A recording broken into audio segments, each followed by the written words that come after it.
Hi everyone, Angie with Omega Star, and today I'd like to talk to you about the puppy pre-training and the highlights of the program. So the program consists of 3 different stages, and those are broken down by weeks, and it is based upon the development of the puppy. So the first stage is the puppy pod stage, and within that stage it covers from 0 to 3 weeks. And it is called the puppy pod stage for a real reason, because the puppies act just like little pea pods is what I like to call them. They are pretty immobile. They don't have a lot of mobility on their legs. Eyes and ears are still closed, and they're really just looking to mother for all their direction. I am here with Goldie's Litter today. Today is day 14. So in their curriculum, they're going through the early neurological stimulation. So they have 2 more days of that after today, and also their scent. Today's scent is leather. Sniff the scent of the day. 5 seconds to start, up to 30 if they enjoy it.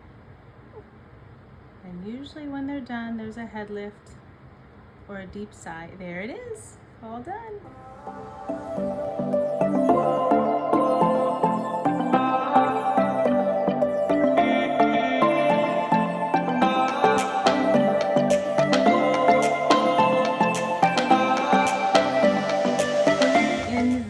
Curriculum, they're going through the early neurological stimulation. So they have 2 more days of that after today, and also their scent. Today's scent is leather.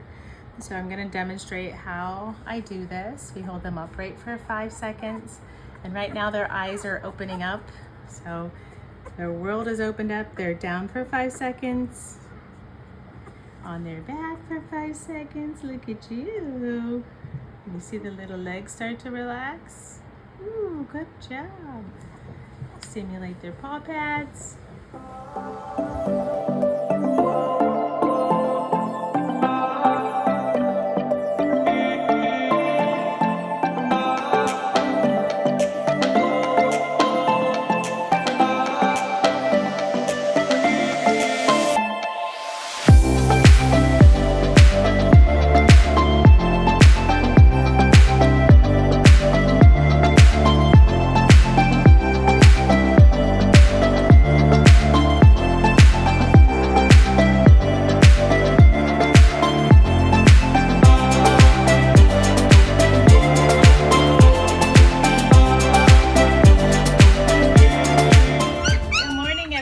Angie with Omega Star and Mountain Dog. These little loves are noisy this morning. They are Cleo's little loves, and they are in the baby bean stage. They are exactly 3 weeks old. So that means that we start our sound therapy. You see the speaker with thunderstorms happening. You see the soft toys. You see the puppy pad. You see them sitting. All of these are wonderful traits at week 3. Oh my, oh my. So right now they will also start to get their puppy massages and sound therapy and these soft toys. Oh goodness.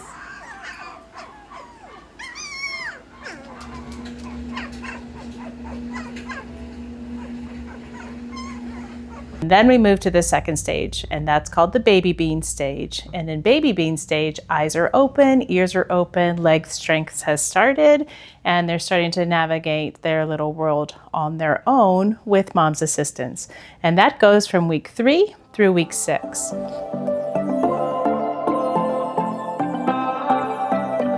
So we have, when they are puppies, we have about 15 to 17 steps that we do. But we simplify it when they go home. So I start by rubbing up their back, so it's considered a reverse pet. This is all conditioning. Down over the head, tap their nose. What you think? This is Thor, by the way. Open their mouth. Yeah. So groomers and vets love that.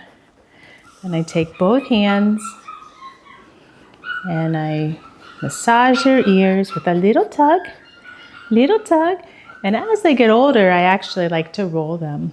I know, a little inconvenience, but he doesn't seem to mind, do you? And then we take our hands and we go down each leg, separating the paw pads and rubbing those little toe beans.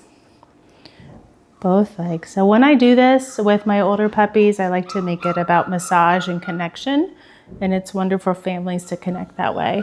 And then down the other leg. We love a good massage, don't we? Yes. And let me grab the other one. I'm gonna have to shift him. Here we go. This leg he needs rubbed too. Just separating those little paw pads, so that's helpful for grooming, but also this is for conditioning so that a puppy is used to being handled. And then we take our fingers down the tail, and this is with some intensity, so it's got a little bit of strength to it. I tug on it. I also roll it. I know that's not as much fun, is it? And then a nice firm pat.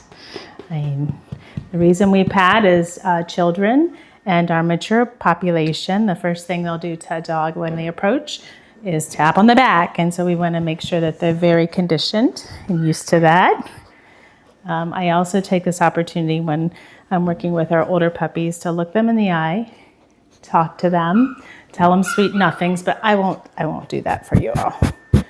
And then we go back on our back. Yep, you okay?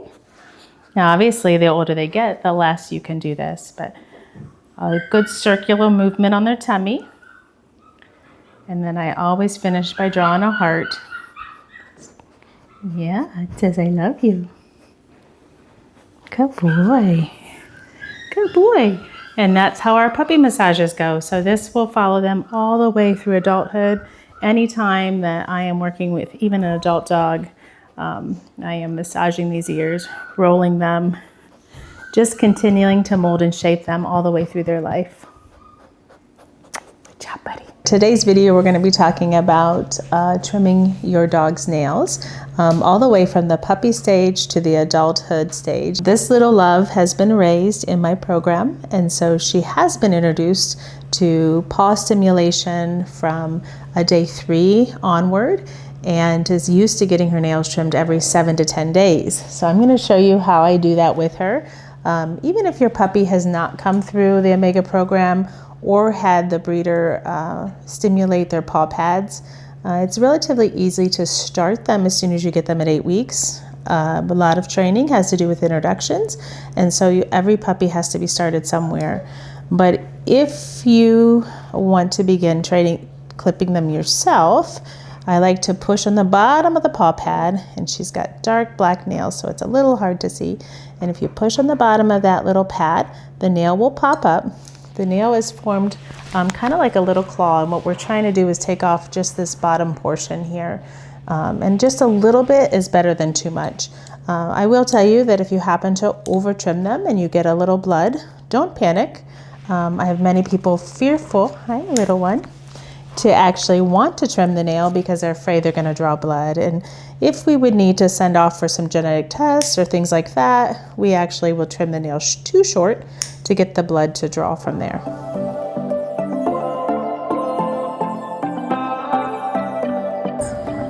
They're right at 4 weeks. Oh, big yawns. Starting to move around and explore and play. So in the curriculum, they're getting obstacles this next week. They're getting toys that have a little bit more length to them and have some different textures, things they can play with. And they're starting on a soft food. So we're starting that weaning process. Hello, I hear you. You're beautiful. Hi, sweetheart. Good morning, everyone. Join me for playtime with Cleo's pups today. These little loves turned 5 weeks old on Wednesday. Today's Friday, so they're 5 weeks old in 2 days. This is what their expanded play zone looks like. You see their little potty pad back there and a little deposit, so we celebrate that. Hello. So at 5 weeks, we still have elevation toys in place. You see the little turtles there, they're a little bit of elevation and obstacles. Then also they get these rope toys, so they start to be able to play with one another. They still have some familiar toys from one stage prior, so little soft toys. This is what our curriculum time looks like.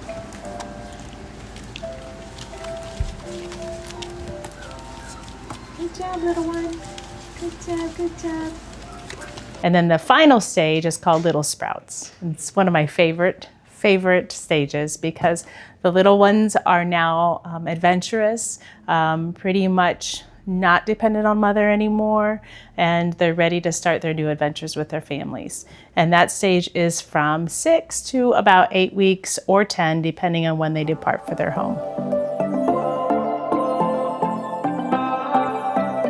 Today we are with a puppy from Cleo's. She's 7.5 weeks old. And I have a puppy from Goldie's litter, and she's also 7.5 weeks. They actually born the exact same day. So today is their first experience on collar and leash together. And we're gonna show you how to get started. We're gonna stay in this tight space, a little bit more familiar environment. So this is where they are raised.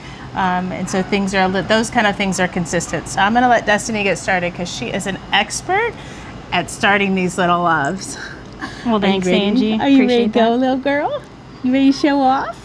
It's your turn to be a superstar. All right.